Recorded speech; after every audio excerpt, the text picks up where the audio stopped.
deep in the woods.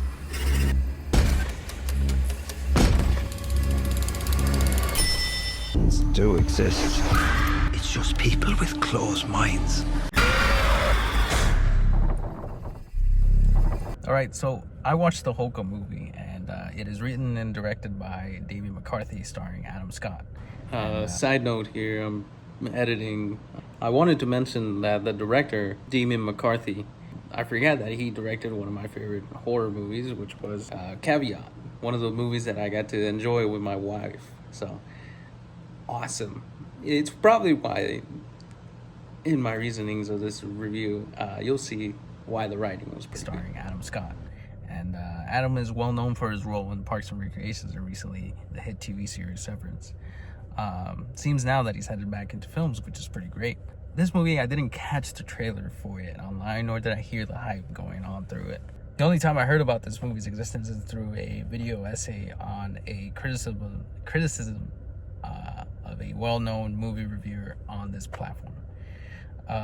Also, he also got to write his own movie and get produced by the same film studio who created this movie, Hokum. But still, that didn't convince me to go watch this movie. But thanks to my wife, she's a fan of Parks and Recreations, we decided to go see it. Unfortunately, the day we went to go see this movie, we lost about 10 minutes of the movie, and we lost a couple of key points that later on led up to their executions in the movie. But the writing and the atmosphere still kept me intrigued and well-conversed to understand what's going on throughout the movie. It kept me very interested in Adam Scott's character and his whole arc. Hokum is based on a character played by Adam, who's a writer for fictional novels and is going through a miserable time in his life. And also, he's an asshole with issues. He finds himself in a hotel in the rich territory of Ireland in order to spread, as a dying wish, the ashes of his past parents. Without getting into spoilers, this hotel is very important to Adam's parents since this was their honeymoon trip after they got married, and also wish to come back to this creepy ass hotel. I don't know why would you come back to this creepy ass hotel, but oh well. White people. As a fan of horror video games, I started to see multiple similarities to great games such as Resident Evil, or may day I say Silent Hill, for its atmosphere and psychological themes that I got to see. Not to mention there's a lot of emphasis on small objects and timely situations that require the audiences to follow the protagonist in order to achieve his goal. For example, a key point of this film is that Adam's character finds himself trapped in this hotel later on in the film, setting up its initial event and his goal to get out. Also, did I mention there's a witch in this? Yeah, there's a witch in this.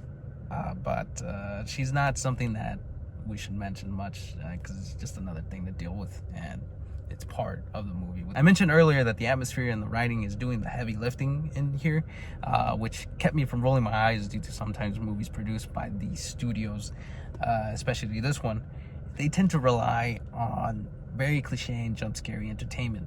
Now, I'm rude to be comparing this movie to great video games, but I couldn't shake the fact that I was watching one. This could have been a great video game who happened to be translated into a movie. Maybe, perhaps, the director and Adam should do something like this in the future. I don't know. Maybe that's an idea. Who knows? In terms of it being terrifying, I think that's all just marketing.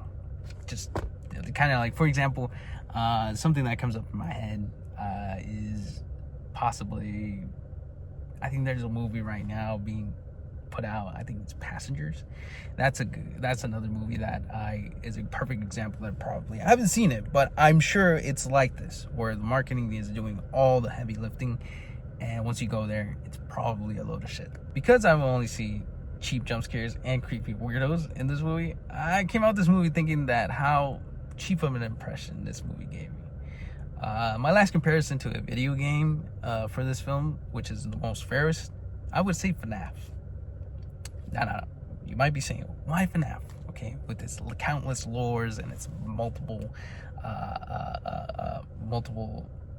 things that we've seen, from the books to the fairs to the cosplays and all that, and even the Universal Studios thing.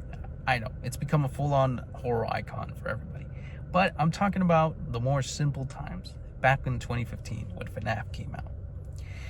When FNAF came out, it was a remarkable, great indie video game that gave everybody the great impression of it being a good horror film, a horror game. But later on with time, people realized that, holy shit, it's the gameplay and that relies on the jump scares that really makes this game worthwhile. Although the atmosphere is still also doing the heavy lifting, it's still what got to everybody was those jump scares. And of course, you guys remember those thumbnails? And also the bite of 87? Anyways, that is what I can compare this movie to. I felt like it was a good, well done movie, but too much of the writing, atmosphere, and jump scares relied on this one. Is it a good watch? Yeah, I'd say so. You can go watch it with your partner, or you can go watch it with some friends, or maybe even later on in Halloween, you can go check it out and give this movie a chance to go enjoy it yourself. Overall, I'd give this movie 6 out of 10. It's not that great. It's not that good. But it's still a well-made movie. I don't know. Let me know your thoughts down below in the comments. Thank you for watching. My name is Maggie Brain, and I hope you enjoyed this movie review. I'll soon be posting a next one, which is probably in Mortal Kombat or other movies, because I did get to watch a lot this past week. So keep in mind, I'll be posting a lot more. Thank you. Have a good day.